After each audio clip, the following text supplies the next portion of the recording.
What's up YouTube? Welcome back to another video here on EMKWAN Reviews. Peace and blessings to all out there. I hope you guys are well. This is a day after the Samsung Galaxy S8 announcement in New York. I think Samsung hate me. The reason why I'm saying that is because I got no invite to the Samsung Galaxy S8 launch event. I wasn't sort of sent a press release about it or anything related to the Galaxy S8, which is odd because for most of the other Samsung devices, I get notified, I get invited to events, things like that. This was one event that I was actually really keen to attend. I don't know what happened there. Right, Samsung S8. Okay, so we're getting essentially two versions of the phone. We're getting a 5.8 inch Samsung Galaxy S8. A 5.8 inch screen is pretty large in terms of size, but check out the measurements. It's 148.9 by 68 by 8 millimeters. Wow, that's kind of like, so it's gonna be a struggle to reach all the corners with a single thumb. Actually, let me talk about the S8 Plus. So the S8 Plus is 6.2 inches. Wow.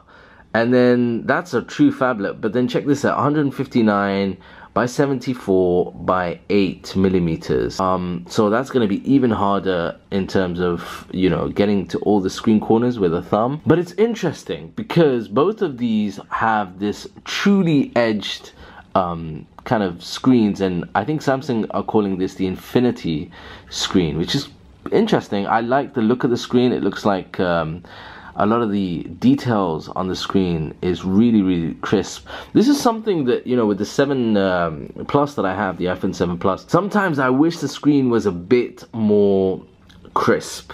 You know, you don't go looking for the pixels, but on occasions you do notice the screen does look a little outdated, especially when you start handling other phones and you start, you know, just playing around with them. So both of them, in terms of screens, have a Super AMOLED display with a QHD resolution. I like the fact that the way that the display tapers off to the side, the Infinity display, it actually gives you almost like a widescreen display on your smartphone, which is pretty cool. Now it's interesting because a lot of these, a lot of the specs now, a lot of the details that we've come to find out from the launch event, we're actually there with a ton of leaks that have come up to this point to actually see it in the flesh. It actually looks 100 million times better in the flesh than it did with those leaks. I'm impressed. Okay, another interesting thing is the fact that, you know, in that display now, we have a home button, which is kind of embedded in the display. So by putting the home button on the display,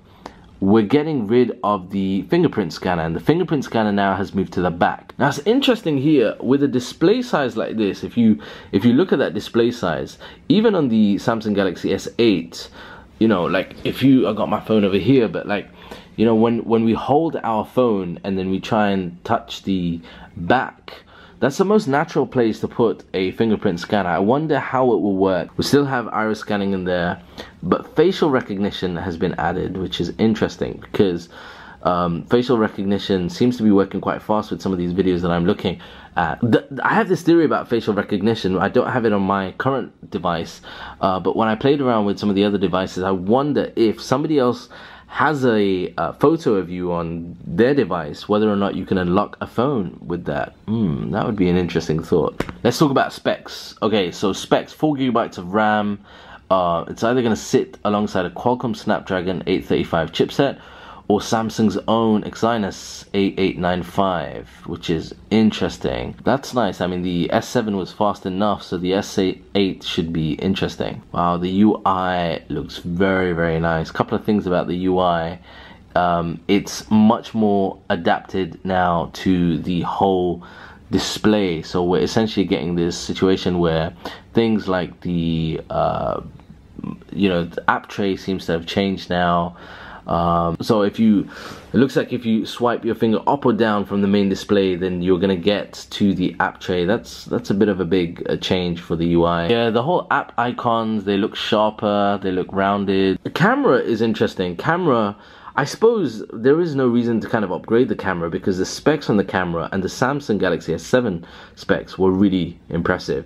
So you still have a 12 megapixel sensor on the rear with an f1.7 aperture and fast autofocus, and that fast autofocus is really fast. Right, finally, the battery. This is going to be interesting. The battery is a 3000 milliamp battery in the S8, and I think we have a 3500 milliamp battery in the S8 Plus. Battery life is one of those things that always suffers, so it'll be interesting to see how this works in the real world. On first impressions, I'm really impressed. I actually like the sound and the look of both the specs and what I'm hearing from others that have had their hands on with this device. It looks like it's going to be a stellar phone.